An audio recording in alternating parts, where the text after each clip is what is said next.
기도는 우리의 말로, 언어로 하는 것이죠.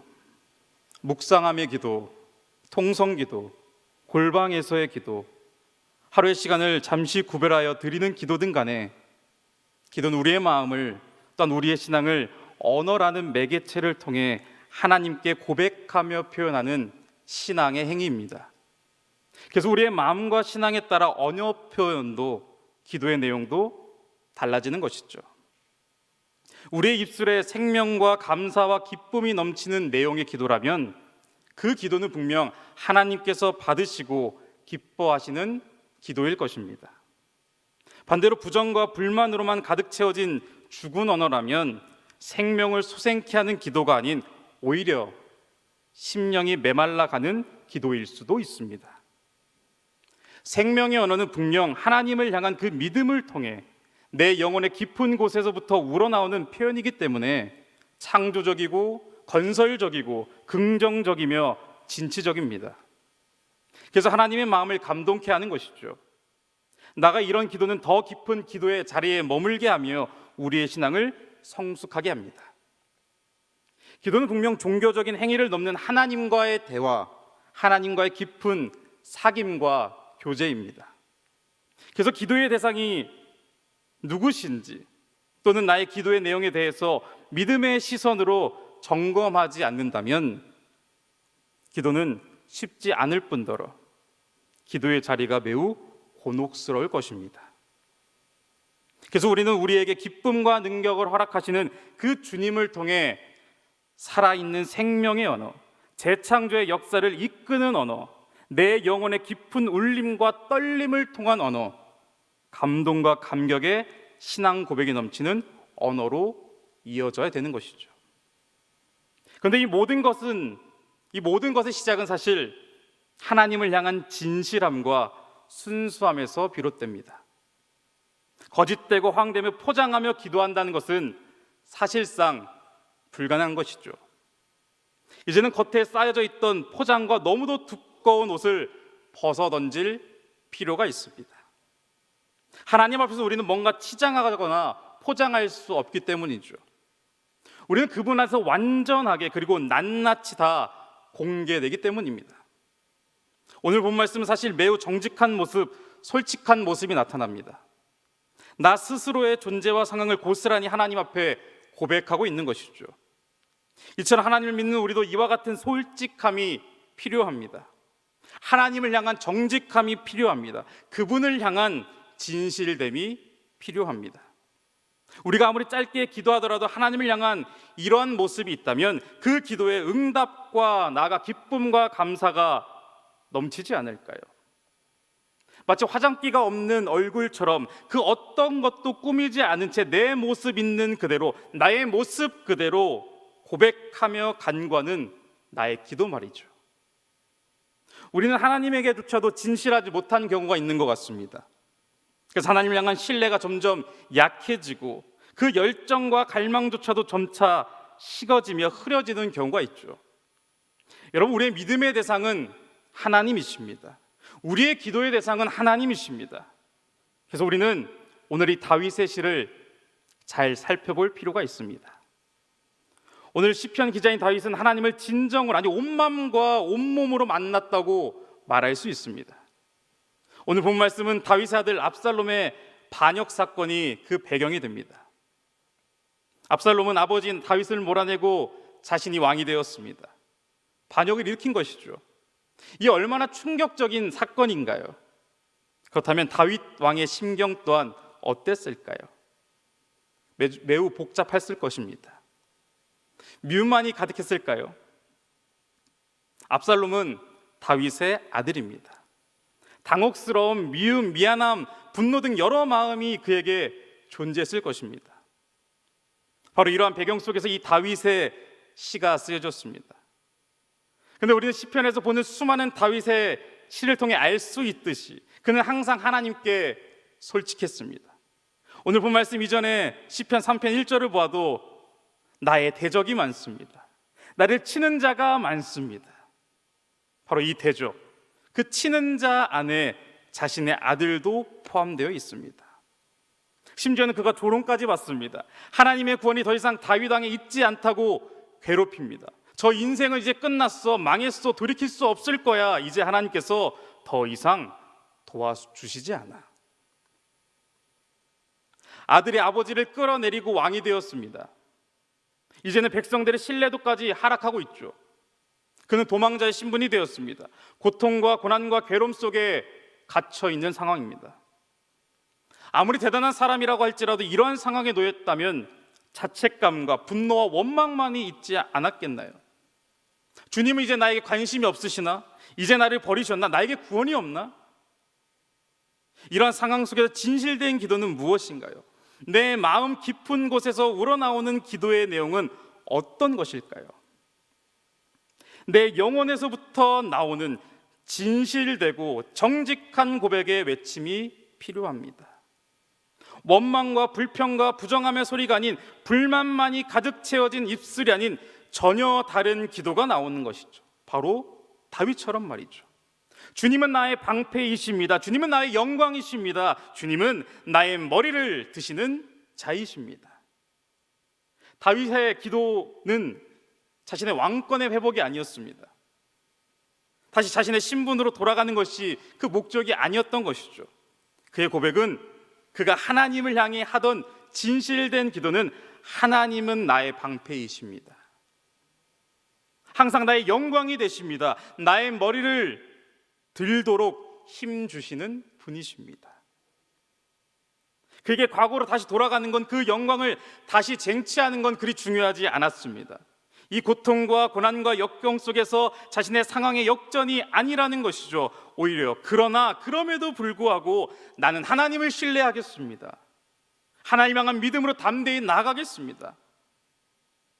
하나님의 존재를 내가 지금 알고 있으니, 내가 그 하나님이 어떠한 분이심을 내가 알고 믿으니, 내가 이렇게 하나님 앞에서 간절하게 자복하며 기도할 수 있으니 감사합니다. 사람들이 내게 뭐라고 할지라도, 손가락질해도 나는 영광의 주님만을 바라봅니다. 그는 진정으로 하나님만을 신뢰했던 사람이었습니다. 이러한 벼랑 끝에 몰리는 상황 속에서도 그는 하나님의 놀라우신 손길을 체험한 것이죠. 그래서 놀랍게도 오늘 본 말씀 5절을 보면 그는 누워 자기도 한다고 기록되어 있는 것입니다. 이러한 상황 속에서 누가 누울 수 있겠나요? 심지어 잠을 잘 수 있다고요? 한시도 잘 수 없을 것 같습니다. 눕다가도 두렵고 떨려서 당장이라도 그 자리를 박차고 일어나 눈을 부릅뜨고 있을걸요. 아들이 배신했습니다. 왕의 자리가 빼앗겼습니다. 민심이 바닥입니다. 아무것도 할 수 없는 상황이에요. 그럼에도 그가 이렇게 할 수 있던 것은 여호와께서 나를 붙드심이로다. 우리 같았으면 다시금 왕의 자리를 되찾기 위해서 복수의 칼날을 갈았을 것입니다. 세력을 모아서 이 상황을 역전시키려고 했을 것입니다. 그러나 이런 모습이 아닌 다윗 왕은 외면하지 않으시는 하나님, 버리지 않으시는 하나님, 함께 하시는 그 하나님만을 의지하며 나아갔습니다. 주님이 계시니 그것으로 그에게 충분하니 내 잔이 넘쳐 흐를 지경입니다. 그래서 천만인이 애웠어도 두려움이 없는 것이죠. 상황이 어떻든지 간에, 환경이 악화되든지 어떠한 방도도 보이지 않아도 그는 구원의 하나님과 그분의 역사하심을 의지하며 나아갔습니다. 모든 것이 하나님의 통치함 속에 있다는 것을 믿으며 온전히 그분께 이 상황을 맡겨드렸습니다. 하나님, 이런 방향으로 해주세요, 저렇게 해주세요, 이렇게 하면 좋겠습니다. 한번 이렇게는 어떠한가요? 제 생각에는 이게 더 나을 것 같은데요. 이것이 아니었던 것이죠. 구약학자인 월터 브루그만은 시편에 나오는 기도를 보면 고통을 대하는 유대인들의 독특한 모습이 있다고 주장합니다. 그 수많은 시편들을 분석해보니 그들은 고통에 대해서 능동적으로 반응하고, 심지어는 그 고통에 반항하며 어떠한 상황이든지 상관없이 담대하고 결코 지치지 않았다고 말했습니다. 그렇습니다. 이들은 수많은 세월을 거치면서 하나님이 어떤 분이심을 알았습니다.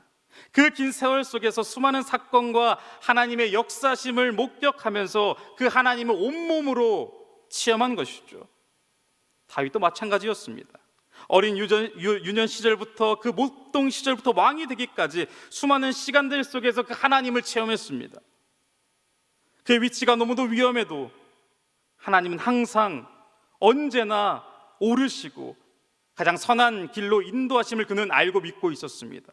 바로 온몸으로 그의 일생 속에서 하나님을 체험했기 때문이죠. 그래서 어떤 상황 속에서도 다윗은 포기하지 않았습니다. 체념하고 좌절하여 거기서 끝나지 않았어요. 그 답답한 현실 속에 머무르지 않았어요. 이 시대 속에서 하나님을 믿으며 살아가는 우리도 마찬가지입니다. 우리는 하나님의 그 은혜 속에 살아가고 있는 하나님의 자녀들, 성도들입니다. 그분의 임재하심을 날마다 누리며 살아갑니다. 그래서 그리스도 안에 생각하고 그리스도 안에서 실천하며 그리스도 안에서 기도합니다. 로마서 8장 28절입니다. 우리가 알거니와 하나님을 사랑하는 자 곧 그의 뜻대로 부르심을 입은 자들에게는 모든 것이 합력하여 선을 이루느니라. 우리는 예수 그리스도를 통해서 이러한 고백이 가능합니다. 모든 것이 합력한다. 하나님께서 이 모든 것을 통해 선을 이루신다. 우리의 삶이 점점 삶의 가장자리로 밀려나도 우리는 끝나는 것이 아닙니다. 하나님께서 절벽과 같은 절박한 상황 속에서도 나를 세우십니다. 선을 이루어 가십니다. 천만인이 에워싸는 듯한 환경 속에서도 그 한계 속에 머물러 있게 될지라도 당당하게 다시 설 수 있도록 나의 머리를 드시는 하나님이십니다. 근데 중요한 사실이 있습니다. 하나님을 향한 진실된 믿음의 사람은 방금 말한 이 상황과 결과에만 몰두하지 않는다는 것이죠. 오히려 그 이상의 믿음의 관점입니다. 본말씀 이후에 나오는 시편 3편 8절처럼 구원은 여호와께 있사오니 주의 복을 주의 백성에게 내리소서. 구원이 하나님께 있다는 그 사실이 더 중요합니다. 우리의 기도는 하나님께 내 모든 것을 다 맡겨드리는 기도의 내용으로 가득 채워져야 됩니다. 그런 진실한 고백에 담긴 기도를 하나님께서는 외면하지 않으십니다. 하나님께서는 나를 하나님께 완전히 내어드릴 때 우리의 온 마음을, 온 몸을, 아니 우리의 전 일생의 삶을 그분께서 손으로 받쳐주시는 것입니다. 바로 이러한 사람이 참된 믿음의 사람으로서, 그리고 진실된 고백으로 하나님께 간구하는 기도의 사람으로 살아가게 됩니다.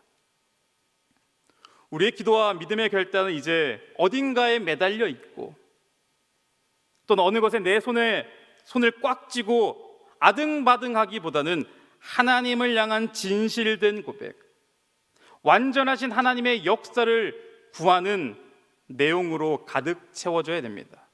그럴 때 과거의 것, 이전의 상태, 옛날의 위치로 다시 돌아가고 어떤 그 회복하려는 움직임보다 하나님의 뜻대로, 오히려 내 생각보다 더 놀랍고도 큰 모습으로 이전보다 훨씬 더 좋은 길로, 과거의 영광보다 더 감격스러운 기쁨과 감동이 넘치는 은혜의 길로 우리를 인도하여 주실 것입니다. 그렇습니다. 하나님께서는 이전 것보다 더 좋은 것을, 더 나은 것을 우리에게 베풀어 주시는 분이십니다. 성도 여러분, 다윗과 같은 상황과 환경에 놓여 있을지라도 우리가 할 것은 하나님께 진실된 기도로 나아가는 것입니다. 위급한 일들 속에서 우리가 할 수 있는 것은 뭔가 주려고 하고 뭔가 다른 힘을 의지하며 그것의 도움을 구하는 것보다 나의 모든 상황과 환경을 진실되고 정직하게 하나님께 아뢰므로 담대하게 그 일을 돌파하며 구원의 기쁨과 감격과 감동을 회복하는 것입니다. 오히려 내가 쥐고 있고 내가 아등바등하면서 버티려는 것들로부터, 또는 나에게 온통 쏠려 있는 마음과 정신들을 평안한 마음으로 주님께 온전히 다 내려놓을 때, 그리고 완전히 다 맡겨드릴 때 하나님의 놀라우신 역사를 우리는 체험하게 될 것입니다. 나를 붙드시는 하나님, 사방이 나를 애워싸도 두려움보다는 담대함을 주시는 하나님, 바로 그 하나님을 오늘도 체험하고 그 은혜의 자리를 사모하며 진실된 고백의 기도로 나아가는 우리 모두가 되기를 간절히 소망합니다.